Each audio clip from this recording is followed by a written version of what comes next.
Hello students, myself Vikas Kumar Sahu, Assistant Professor in the Bharati College of Pharmacy, Chandpuri, Durg. Today we will discuss about the blindness. This is the topic of health education and pharmacy diploma second year. The topic is non-communicable disease. तो non communicable disease के बारे में मैंने आपको पहले बता चुका है। ऐसा डिसीज जो कि छूने से, डायरेक्ट कॉन्टेक्ट से, इनडायरेक्ट कॉन्टेक्ट से उसका सामान यूज करने से नहीं करता, उसको हम नॉन कम्युनिकेबल डिसीज कहते हैं। कम्युनिकेबल डिसीज का डिसीज होता है जिसमें एक पर्सन से दूसरे पर्सन में डायरेक्ट या फिर इनडायरेक्ट कॉन्टेक्ट से वो फैल जाता है। तो ये जो ब्लाइंडनेस है वो किसमें आता है? ये जो ब्लाइंडनेस से आता है नॉन कम्युनिकेबल डिसीज में आता है। तो जो नॉन कम्युनिकेबल डिसीज में जो ब्लाइंडनेस है उसके बारे में हम कहते हैं। तो ब्लाइंडनेस क्या होता है? जो WHO है, WHO मतलब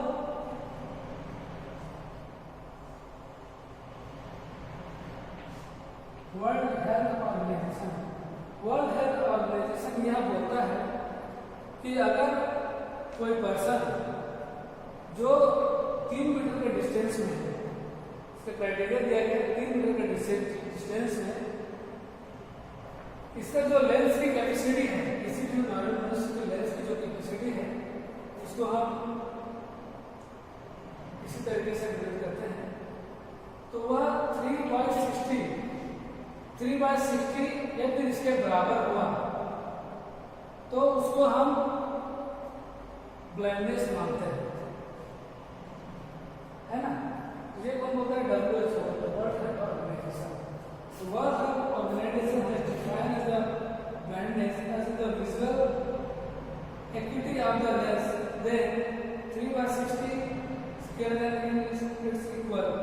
It is in the absence of visual charts, inability to count finger in the daylight at the distance of 3 meter in a indication of the blindness.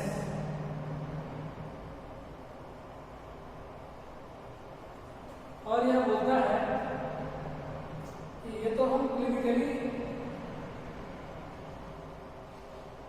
Define करेंगे, बट 3 मीटर के distance में बैठ के अगर हम उंगली count करवाते हैं, 1 2 ऐसे उंगली काउंट करवाते हैं और वह एबल नहीं होता काउंट करने में, मतलब उसको दिखाई नहीं देता कि कितनी उंगलियां हैं, तो उस पर्सन को, पर्टिकुलर पर्सन को हम ब्लाइंडनेस कह सकते हैं। मतलब उस पर्टिकुलर पर्सन को ब्लाइंडनेस पर्सन कह सकते हैं। ब्लाइंडनेस मतलब होता है अंधा, है ना।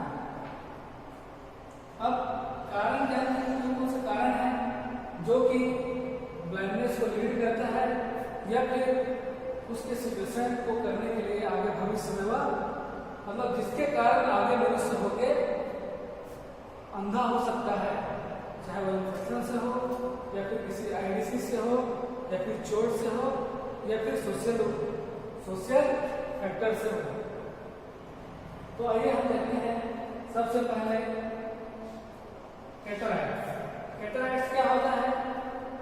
कैटरैक्ट का मतलब होता है मोतियाबिंद। मोतियाबिंद तो सभी जानते हैं, ये कॉमन से डिसीज है जो कि अधिकतर देखा गया है कि ओल्ड एज पर्सन को ही होता है। इसमें क्या होता है, जो आंख की जो पुतली होती है उसके सामने ये स्पॉट टाइप का बन जाता है, लेंस के सामने बन जाता है, जिसके कारण जो भी ऑब्जेक्टिव्स है वह हमें क्लियरली दिखाई नहीं देते। तो मोतियाबिंद का सिर्फ एक ही इलाज है, उसका ऑपरेशन किया जा सकता है। ऑपरेशन करके जो भी यहाँ पे अनवांटेड जो भी मटेरियल्स आ जाते हैं, जिसको हम ऑपरेशन करके निकाल सकते हैं, इससे वह पुनः जैसे वह नॉर्मल दिखता था पहले वैसे वह दिखना स्टार्ट कर देगा। लेकिन अगर कॉन्ट्रैक्ट जो है उसका इलाज नहीं किया गया तो वह आगे चल के क्या लीड करेगा, वह ब्लाइंडनेस की तरफ अपना जो है वो मूव करेगा। और वह जो मनुष्य है या फिर वो जो पेशेंट है जिसको कैटरैक्ट्स है, वह आगे चल के उसको ब्लाइंडनेस हो जाएगा या फिर वह पूरी तरीके से अंधा हो सकता है। ट्रैकोमा, दूसरा हम देखते हैं ट्रैकोमा। ट्रैकोमा क्या होता है, आंख की जो पलकें होती हैं, आंख में जो पलकें होती हैं, ये आंख में समझेंगे,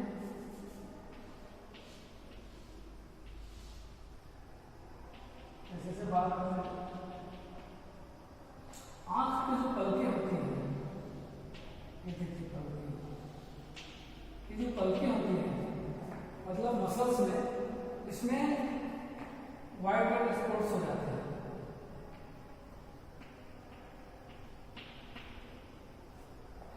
जिसके कारण जो पेशेंट है वह आगे चल के अंधा हो सकता है।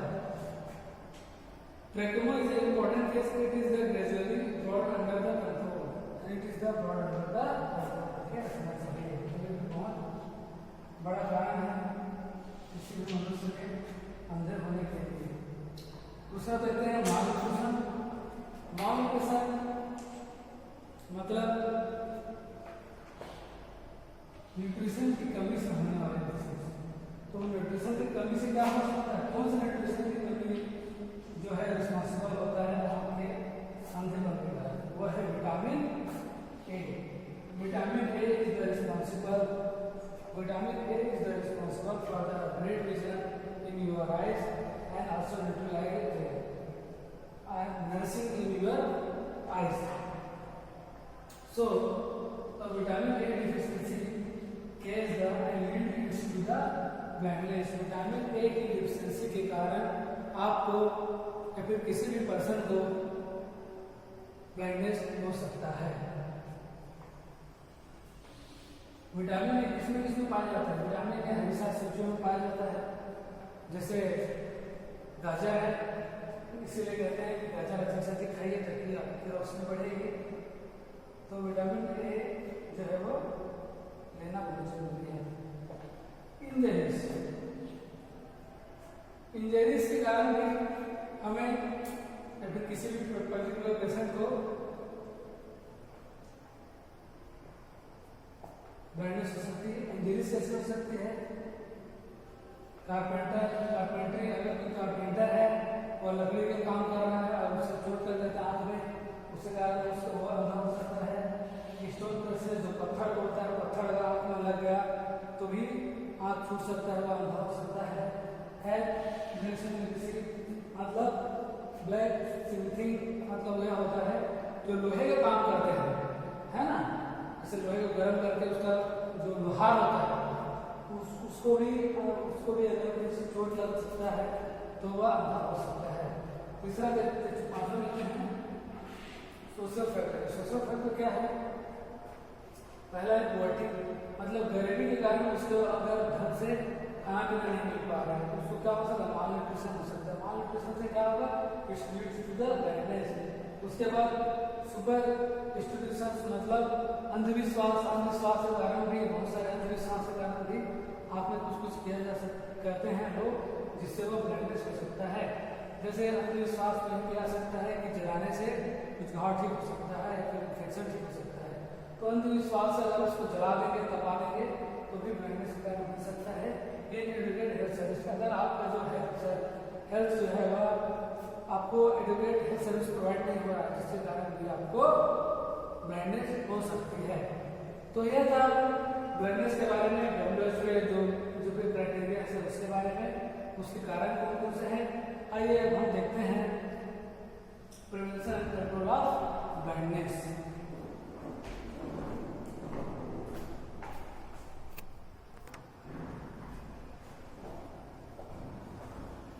नाउ स्टूडेंट्स, अब हम देखते हैं कि control and prevention of blindness कैसे कंट्रोल किया जा सकता है ब्लाइंडनेस को। सबसे पहले अगर माइनर इलनेस है किसी पेशेंट को, मतलब स्टार्टिंग स्टेज है, जैसे उसको इन्फेक्शन है या फिर जैसे मोतियाबिंद वगैरह है, तो उसको हम कैसे ट्रीट कर सकते हैं। अगर आँख में इन्फेक्शन है या फिर जैसे इन्फेक्शन है, फिर कोई भी डिसीज है आँख में जो कि आगे चलकर उसका ब्लाइंडनेस का कारण बन सकता है, तो उससे रिलेटेड हम प्राइमरी केयर कर सकते हैं। जैसे उसको हम ट्रीटमेंट के द्वारा ट्रीटमेंट दे सकते हैं, जिससे वह अपनी आँखों में लगा के जो भी इरिटेट होने वाले डिसीज है उसको डिक्रीज कर सकता है। और विटामिन ए की कैप्सूल है उसको दे सकते हैं, ताकि विटामिन ए की कमी के कारण उसको ब्लाइंडनेस ना हो। उसके बाद हम दूसरा देखते हैं कैटरैक्ट एंड ग्लूकोमा। अगर कैटरैक्ट ग्लूकोमा या फिर मोतियाबिंद हो गया है हमको, तो प्राइमरी हेल्थ केयर के द्वारा उसको देखभाल करेंगे, ट्रीटमेंट करेंगे या फिर कैंप लगाएंगे, जिससे हम उससे सर्जरी करके जो कैटरैक्ट है उसको हम रिमूव करेंगे। मतलब मोतियाबिंद का ऑपरेशन करके उसको हम जो है ब्लाइंडनेस से उसको हम बचाएंगे किसी भी ऐसे। यह मैंने देखा गया है गाँव में बड़े बड़े कैंप लगा के वो जो है सर्जरी करके उसका जो मोतियाबिंद का ऑपरेशन किया जाता है। Corneal grafting and renal detachment, जो मॉडर्न जो कॉलेजेस होते हैं, जो मेडिकल मॉडर्न कॉलेजेस होते हैं जो सिटीज में पाए जाते हैं या फिर कस्बे में भी पाए जाते हैं, उसमें यह फैसिलिटी होता है कि हम अगर प्राइमरी केयर जो है वो रेफरेंस करके किसी पेशेंट को मेडिकल कॉलेज में भेज दिया जाए, जैसे हमारे रायपुर का मेकाहारा, तो वहाँ पर जाएंगे तो एडवांस टेक्नोलॉजी से उनका उपचार किया जाएगा, जैसे कॉर्नियल ग्राफ्टिंग और दूसरा है रेटिनल डिटैचमेंट सर्जरी, तो जिसके कारण वो जो है ब्लाइंडनेस से बच सकता है। चौथा देखते हैं हेल्थ केयर एजुकेशन, मतलब हेल्थ के बारे में एजुकेट करना है पर्टिकुलरली पेशेंट्स को, उसके बारे में बताना है, एजुकेशन के बारे में बताना है, हेल्थ के बारे में बताना है, क्यों आंखों का देखभाल करना जरूरी है उसके बारे में बताना है, और जो हमारे फूड है उसमें विटामिन ए ऐड करना है, कौन कौन से फूड्स में विटामिन ए पाया जाता है, वेजिटेबल्स में कौन कौन से विटामिन ए पाया जाता है, कौन कौन से वेजिटेबल्स में पाया जाता है विटामिन ए के बारे में डिटेल में हम किसी भी गांव में जाके उसको एजुकेट करेंगे और कौन से फूड में विटामिन पाया जाता है उसके बारे में उसको डिटेल में बताएंगे। उसको खाने के लिए हम प्रेरित करेंगे, अपने वह खाने में विटामिन ए जो है वो ऐड करें, उसके बारे में बताएंगे। और अभी कोई ब्लाइंडनेस पर्सन अगर है तो उसको हम सुटेबल ऐसे एम्प्लॉयमेंट या फिर रोजगार प्रदान करेंगे जिससे वह सुटेबल हो सके, जिससे वह अपने आप को तुच्छ महसूस समझ सके या फिर वो नॉर्मल आदमी की तरह भी वह अपना बिहेवियर रखे और अपने आप को एडजस्ट कर सके उस एनवायरमेंट में। तो ये सब पर्टिकुलर प्रिवेंशन है ब्लाइंडनेस के।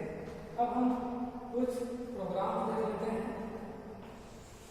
जो कि इंडिया के द्वारा लॉन्च किया गया है, जो कि ब्लाइंडनेस से रिलेटेड है। First of all discuss the trachoma control programme. Trachoma control programme में क्या देखा गया है, जिसमें जो ट्रेकोमा होता था किसी भी पेशेंट को, तो ये जो ट्रेकोमा कंट्रोल प्रोग्राम 1916 तक देखा गया था कि जो ट्रेकोमा है आंखों में जो धब्बा होता है उसका चांसेस बहुत ज़्यादा बढ़ने चालू हो गए थे, जिससे 1963 में एक प्रोग्राम स्टैंडर्डाइज किया जिसको ट्रेकोमा कंट्रोल प्रोग्राम कहते हैं। और उस ट्रेकोमा कंट्रोल प्रोग्राम को 1976 में नेशनल ब्लाइंडनेस प्रोग्राम के साथ जोड़ा गया, जो कि ओवरऑल इंडिया में चलाया गया 1976 में। उसके बाद हम देखते हैं वो जो स्कूल में जो छोटे छोटे बच्चे होते हैं गाँव के स्कूल में, जो गवर्नमेंट स्कूल में होते हैं फिर प्राइवेट स्कूल में होते हैं, उनका जो है आई चेकअप करवाना, गवर्नमेंट के थ्रू स्कूल के आई हेल्थ सर्विसेज प्रोवाइड करना है ना, और वहाँ पे विटामिन ए के कैप्सूल डिस्ट्रीब्यूट करना, और वहाँ पे स्कूल में जाके बच्चों को एजुकेट करना कि वह अपने घर वालों को अपने खाने में विटामिन ए के जो जैसे गाजर से मिलता है और डिफरेंट वेजिटेबल से मिलते हैं, उसको अपने खाने पीने में ऐड करें, उससे रिलेटेड उसको स्कूल में इंटीग्रेट करना है। और आँख का देखभाल करने के लिए साफ पानी से धोएं, ठंडे पानी से धोएं और धूल वगैरह से बचें। इस चीज़ के बारे में हम उसको एजुकेट करेंगे। थर्ड में देखते हैं national programme for control the blindness. National programme control the blindness is the main aim of control the blindness of particularly patients. It was started in the 1976 and by the merging the trachoma control program. The aim of this program is to provide the essential eye care and train the adequate number of ophthalmic assistants to encourage the voluntary agencies to organize the eye camps for complex surgery, the eye checks and मतलब इसमें जो national programme जो blindness है 1976 में start हुआ था, जो कि मैंने बताया था, जो ट्रैकोमा कंट्रोल के साथ प्रोग्राम के साथ जुड़ के नेशनल प्रोग्राम बना है ना। और इससे कंटेंट ये किया जाता है कि जो फाइट करना है ब्लाइंडनेस पेशेंट को, उसको उपचार करना है। और इसका मेन क्या काम था कि इंकरेज करना था कि जो वॉलंटियर एजेंसीज हैं उसको फीवर कैंप ऑर्गेनाइज करे और सर्जरी करके उसके जो नीचे उसको उपचार करे, आई चेकअप करे, विटामिन ए की जो prophylaxis in the rural area, जो विटामिन ए की जो कैप्सूल्स है उसको डिस्ट्रीब्यूट करे पर्टिकुलरली एरिया में। सो स्टूडेंट, इससे रिलेटेड अगर कोई भी आपको डाउट्स या क्वेरी है प्लीज कमेंट बॉक्स में कमेंट कीजिए। Thank you very much.